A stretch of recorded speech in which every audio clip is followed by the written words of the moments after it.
Bonjour à tous et bienvenue dans cette nouvelle vidéo pour vous présenter Mythic Americas, une variante de Warlord of Erewhon.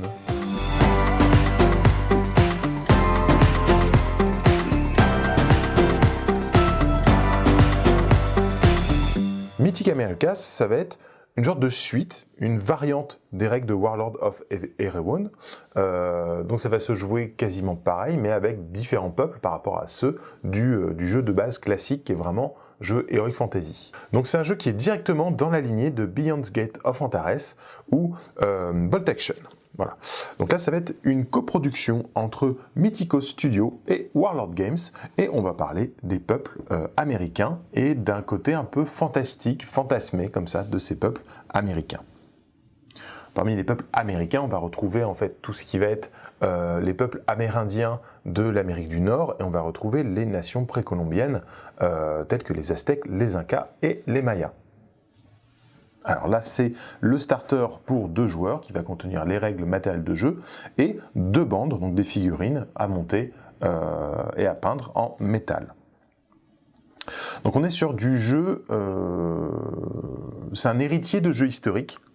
Dans les règles, on va avoir des sensations de jeu historique, c'est très inspiré de Bolt Action, comme Warlord of Erewhon, mais avec une touche fantastique qu'on va rajouter, qui est l'intérêt en fait de Mythic Americas, d'avoir comme ça ce petit côté magie, monstre, totem, chaman, etc., qu'on va pouvoir retrouver comme ça dans ce jeu. Donc dans la boîte, hop, on va avoir le livre de règles assez épais. C'est quand même un gros livre qui va présenter à la fois l'univers, les règles et les listes d'armées de différentes factions. Un petit peu d'histoire aussi, présenter un peu les différents peuples et différents scénarios pour pouvoir jouer. Voilà. Donc c'est un livre de règles qui fait quand même qui fait dans les 160 pages. Voilà. Joli bouquin. On va avoir des planches de pions. Alors j'avoue que connaissant les produits Warlord, je m'attendais quand même à des pions un peu plus travaillés que ça, quoi. Voilà, là ça fait un petit peu à l'ancienne, je trouve, hein, où il y a le nom du pion et de l'effet de jeu est marqué directement dessus. Il n'y a pas vraiment de recherche graphique ou quoi. Voilà, c'est des pions en carton épais. Bon, ça. On a tout de suite envie de les remplacer par des socles décorés ou des trucs comme ça, hein, forcément. Ensuite, on va avoir le sachet de dés. Donc là, on va avoir les dés d'ordre. Donc on a des dés d'ordre blanc et des dés d'ordre rouge. Et on a les dés 10, puisque c'est un jeu qui va se jouer avec des dés à 10 faces. Et quelques dés 6 pour résoudre les petits effets de jeu qui vont autour. On va avoir un petit paquet de cartes, donc plein de cartes là qui sont nécessaires pour jouer, qui ne sont pas indispensables pour jouer, puisqu'en fait toutes les infos sont dans le livre, mais ça va être très pratique en fait de les avoir directement sous le nez plutôt que d'aller chercher la page dans le livre. Donc ça c'est vraiment chouette. Des socles en MDF, voilà, des coupes laser, et les figurines. Voilà, donc ça on va déballer les figurines plus tard, on verra ce que ça donne. Et on va se pencher en fait sur les règles. Et notre boîte a été préparée par Ronnie. Donc merci Ronnie. Alors au niveau du livre, alors je vous cache pas que j'ai pas été super emballé par la couverture et la charte graphique du livre en fait. Et il y a pas mal d'images qui sont pixelisées, c'est pas très très beau quoi. Voilà, c'est pas un beau livre comme certaines marques nous proposent où on a un bel objet et tout. Donc c'est un livre qui est dense et qui est bien rempli. Voilà, j'aime bien le jeu qui commence par ce que vous tenez entre les mains n'est pas un livre, c'est une porte et on va vous emmener dans un autre monde. C'est très sympa. Voilà. Que dire sur le livre? Déjà, c'est un jeu qui est disponible uniquement en anglais. Alors, est-ce qu'il y aura une traduction à venir? J'en ai aucune idée, mais c'est pas à l'ordre du jour. J'ai pas d'infos sur un studio se positionnant sur une quelconque traduction, quoi. Voilà. Donc c'est un jeu de figurines, on va avoir les règles enfin les passages habituels du livre, qu'est-ce qu'un jeu de figurines, qu'est-ce que sont des dés, il faut un mètre pour mesurer, etc. Voilà, donc il y a pas mal de choses. La particularité, c'est qu'il faudra un dice bag, donc il faudra un récipient opaque, une bourse, une tasse ou quelque chose dans lequel mettre les dés. En fait, on va piocher les dés au hasard, donc il faut qu'on puisse mettre la main dedans sans voir ce qu'on va prendre, forcément. Alors, les lignes de statistiques sont assez simples. On va avoir donc le nom de l'unité et combien d'exemplaires il y a de ce personnage, de cette figurine dans l'unité. On va avoir une première valeur d'agilité qui va être tout ce qui va être lié au mouvement. Alors de base, toutes les figurines se déplacent de 5 pouces, à part règle spéciale, mais parfois il y aura des tests à faire, par exemple sur des terrains dangereux, escalader un bâtiment, des choses comme ça. Donc là, ça va être le test à faire. Ensuite, on va avoir accuracy, c'est la précision. Donc ça va être quand on va tirer, voilà, ça va être la visée en fait.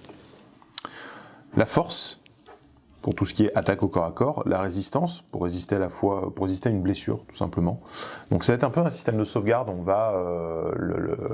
l'adversaire va faire son test de force, et on va faire un test de résistance en opposition, enfin à la suite de ce test, pour voir si on est éliminé ou pas. L'initiative, pour voir qui va agir le plus rapidement. Le commandement, pour voir si on est dérouté.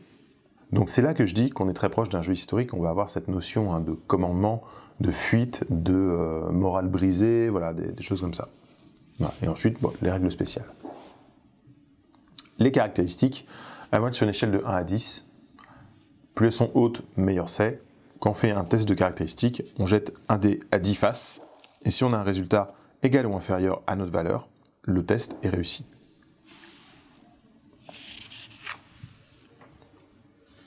Il y a une règle universelle qui est le 1 et le 10.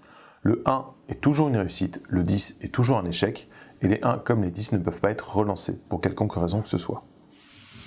Voilà. Donc là, on va voir les différents types d'unités, et c'est là qu'on va commencer en fait à se séparer du jeu historique traditionnel. C'est-à-dire que là, on va avoir des unités de guerriers, donc toutes de taille humaine, qui vont être par 3 figurines minimum. Ensuite, on va avoir tout ce qui va être les bêtes, des loups, des chevaux, voilà, des trucs comme ça. Les personnages montés, la cavalerie, soit montés sur un monstre ou sur un cheval traditionnel. Et ensuite, on va avoir les trucs un peu plus spécifiques à ce jeu-là, qui vont être les monstres dans un premier temps, donc des créatures sur gros socles. Les nuées, donc là, c'est un ensemble de petites bestioles sur un même socle. Et les monstruosités. Les monstruosités, ça va être très variable. Ça va être des unités de une figurine sur un gros socle, des dragons, des golems mécaniques ou arcaniques, voilà, des choses comme ça.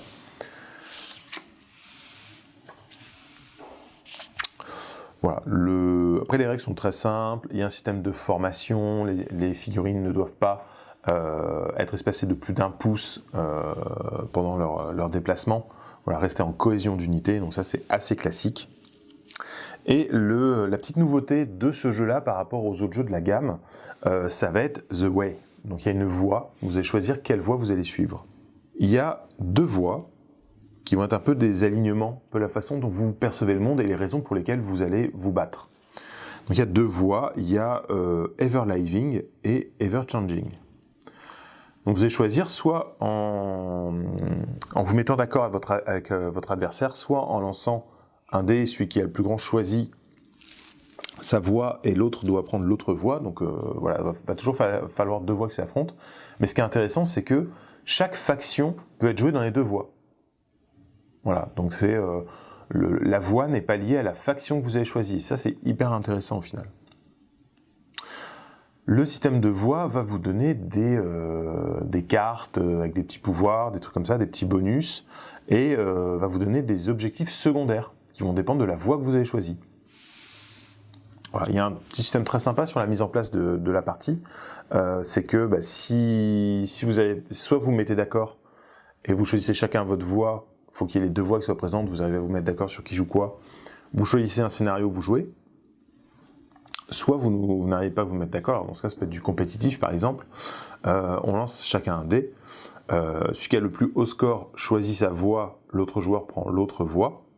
Par contre, celui qui n'a pas gagné au jet de dés choisit quel scénario principal on va jouer, et ensuite on tire aléatoirement les scénarios secondaires selon la voie que vous avez obtenue. Voilà.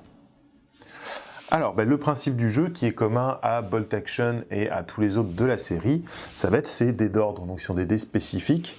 On va chacun avoir sa propre couleur. On met tout dans un sac, vous mettez un dé par unité que vous avez dans votre armée.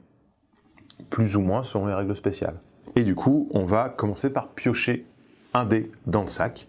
Le joueur à qui appartient le dé va va donner un ordre à son unité. Donc on va attribuer les dés au fur et à mesure. On pose le dé sur la face de l'action qu'on souhaite faire. On va faire un test pour savoir si l'ordre est bien reçu. Donc c'est là qu'on est très dans du jeu historique, je trouve. Voilà, les tests vont être faciles et plus le jeu avance, plus on va se prendre des pins, donc qui vont baisser notre morale, plus ça va être difficile de recevoir des ordres. Voilà. Donc on met les ordres, on joue l'action et on repioche un dé, etc. Donc c'est de l'activation alternée, sans savoir à l'avance qui va pouvoir jouer. Donc ça c'est assez intéressant en termes de gameplay, c'est que vous ne savez pas si vous allez jouer ou pas, vous connaissez vos chances de jouer. Par exemple, on a 3 unités chacun, j'ai 2 chances sur 6, donc une chance sur 2, que ce soit mon tour de jouer. Si il y a déjà 2 dés de mon adversaire qui ont été tirés et j'ai pas encore joué, je sais que derrière j'ai 3 chances sur 4 que ce soit à nouveau à moi de jouer, quoi. Donc voilà, il y a des trucs comme ça, cette espèce de chance que ce soit son tour ou pas, on n'est jamais sûr à 100%. Donc les actions que vous allez prendre, les risques que vous allez prendre, c'est en considérant si derrière je rejoue ou si jamais c'est mon adversaire qui joue, et même si c'est mon adversaire qui joue plusieurs coups de suite, qu'est-ce qui se passe? Voilà, c'est un truc à prendre en considération quand on joue, c'est assez intéressant. Il va y avoir plusieurs ordres, il va y avoir l'ordre de tirer, l'ordre de se déplacer, l'ordre de courir, ambush qui va être pour se mettre en réaction, donc on va pouvoir réagir à ce qui se passe autour de soi. Ralliement, c'est quand on a trop de pin marqueurs, et down, souvent c'est quand on a raté le truc, ou alors quand on se met à couvert parce qu'on se fait tirer dessus, quoi. Voilà. Donc le jeu est très simple dans sa mise en place, c'est vraiment cette question de priorisation des ordres. En fait, vous allez recevoir un ordre, à qui vous allez attribuer, quelle unité il faut absolument bouger avant que l'adversaire joue, etc. Donc c'est ça qui est très riche et qui est très profond en fait dans ce style de jeu. Voilà, donc les règles vont être, si vous connaissez déjà Warlord of Erewhon ou Beyond Gates of Antares ou même Bolt Action, vous êtes déjà sur... les règles sont très semblables, voilà, avec la phase d'action, la phase de morale, etc. Donc très sympa. Moi j'aime bien le côté où on va pouvoir réagir à ce que fait l'adversaire, on est en activation alternée, sans savoir si on va forcément jouer derrière. Donc c'est vraiment très très chouette. Alors, évidemment, il va y avoir plein de variantes sur les équipements, etc. Les règles spéciales, il y a plein de règles spéciales, il y a des gros monstres. Voilà. Particularité de Mythic Americas, c'est les gros monstres. Chaque faction va avoir des monstruosités issues de leur tradition, de leur légende, etc., quoi. Au niveau du jeu lui-même, ça se passe normalement sur une partie standard, va être sur une table de 120 par 180 cm, donc une table assez grande. Et on nous dit dans le livre que du coup une partie standard de 2000 points durera à peu près 2 heures, 2 heures et demie, quoi. Voilà. Donc là on va avoir justement la mise en place du terrain, où toujours le terrain va être divisé en 2 moitiés, la moitié alliée, moitié adverse. Et selon du coup la voie qu'on a choisie, on va avoir des petits effets. Donc là, on a les effets qui sont résumés, mais ces effets, hop, on va les avoir ici sur le paquet de cartes qui est fourni dans la boîte. Et il va y avoir différents scénarios. Voilà. Alors, il y a 6 scénarios différents. C'est bien 6, on peut lancer un D6 pour déterminer au hasard, si jamais. 6 scénarios différents qui sont très typés, contrairement à beaucoup de jeux de figurines. Les scénarios sont très typés, avec des trucs avec des temples qu'il va falloir aller réclamer la bénédiction des dieux et tout. Et en plus de ça, vous allez avoir un objectif secondaire dépendant de votre voix, donc ça va être votre dévotion à votre voix. Vous allez lancer un dé 8, voilà, pour tirer au hasard une dévotion qui va vous donner une nouvelle façon de gagner des points de victoire. Voici les différentes nations, les différents peuples qu'on va pouvoir jouer dans ce jeu. Donc on va commencer avec les The Tribal Nations, qui va être les Amérindiens, donc les différentes tribus comme ça amérindiennes. Donc on va retrouver des choses très typiques. En fait, c'est ça qui va être le côté vraiment fun du jeu. Il va y avoir des trucs très typiques de l'imagerie qu'on se fait de ces peuples, avec le petit ajout fantastique, comme ça, tiré de leurs légendes, etc.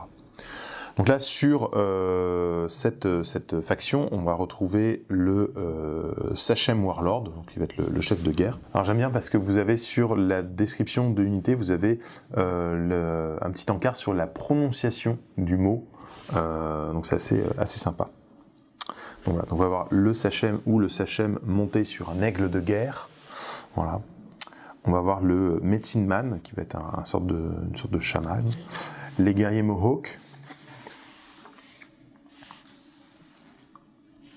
Les Seneca Archer. Les Sasquatch, qui vont être leur créature de guerre. Les aigles géants aussi, on va pouvoir avoir. Des Wendigo, un gros monstre, et des loups. Voilà. Donc finalement, il y a assez peu d'unités en fait. Moi, c'est ce qui m'a un peu étonné. C'est que finalement, pour un jeu de bataille, il y a assez peu d'unités. On va avoir 3 persos, 2 unités de fantassins, et après 2 unités de monstres, une monstruosité et une unité de bête, quoi. Donc je trouve ça assez peu. Et ensuite, il va y avoir la magie qui leur est propre, les règles spéciales propres à cette faction, avec quelques exemples des figurines qu'on va retrouver dans la gamme. Ensuite, on va avoir le peuple aztèque. Alors, le peuple aztèque, il va avoir une particularité d'avoir des unités de morts-vivants. Voilà. Donc, on va avoir le Tlalocan. La prononciation, c'est Tlalocan. Tlalocan. Warlord Warrior, le High Priest, le haut prêtre. Après, on a le Tlalocan Bounded, donc celui qui va contrôler les morts. On a des guerriers jaguars, des guerriers aigles, qui sont des trucs assez emblématiques comme ça des Aztèques. Et on va avoir les créatures mortes vivantes là. Donc on va avoir les Tlalocan Bound Marauders et les... Est-ce qu'ils ont... Ouais, c'est ça, c'est les morts vivants. On va voir les Spider Sisters. Voilà, donc comme les guerriers jaguars, mais en araignée. Et en monstruosité, on va voir le Quetzalcoatl. Alors attends, comment il est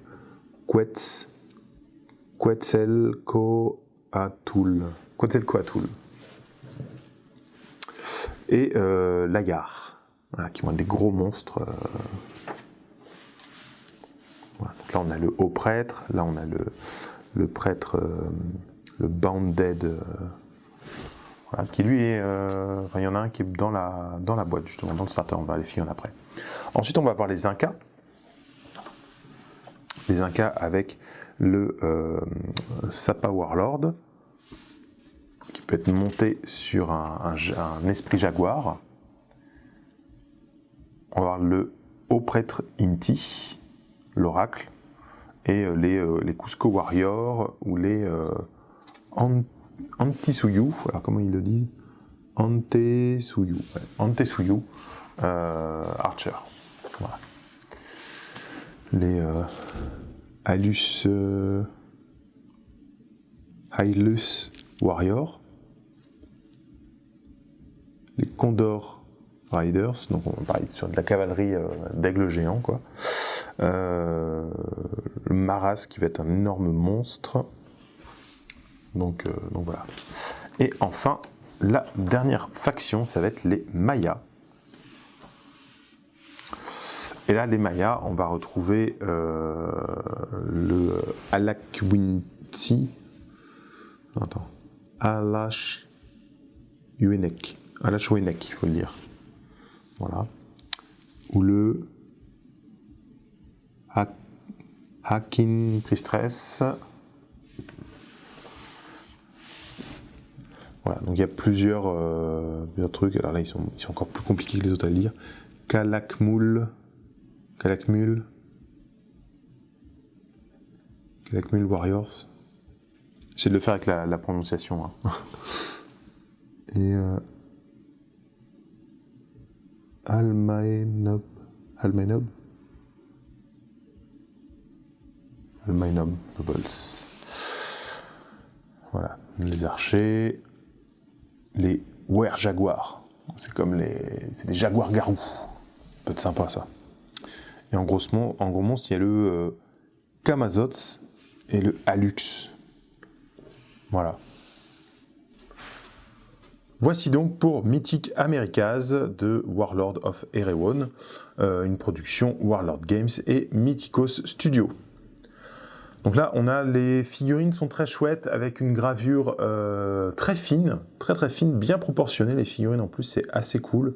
Des figurines qui vont être de l'ordre de la figurine historique, j'ai envie de dire. Donc pas des poses très extravagantes, plutôt réalistes et figurines en métal, très sympa. Voilà, elles sont vraiment élégantes, j'ai envie de dire. Pas forcément hyper détaillées ou voilà, c'est pas forcément les figurines qui vont faire rêver des peintres. Mais c'est des figurines qui sont de bonne facture et qui sont très propres et qui permettent de jouer voilà, des thèmes assez peu souvent représentés dans le milieu du jeu de figurines. Au niveau du jeu lui-même, ça va pas faire peur à des joueurs historiques, hein, on est sur des règles très similaires, des choses auxquelles on est très habitué. Ça peut convertir des joueurs qui ne s'intéressent pas forcément à l'historique, surtout sur des périodes qu'on voit très rarement, encore une fois. Hein, c'est vrai que jouer des tribus amérindiennes, Inca, Maya ou Aztèques, c'est assez original et c'est pour ça qu'on avait envie de mettre ce jeu un petit peu en avant, de le pousser un peu vers vous, de vous le présenter, parce que ça a le mérite d'exister, ça a le mérite de proposer autre chose que ce qu'on voit d'habitude. J'espère que cette vidéo vous aura plu et je vous dis à très bientôt pour de nouvelles vidéos.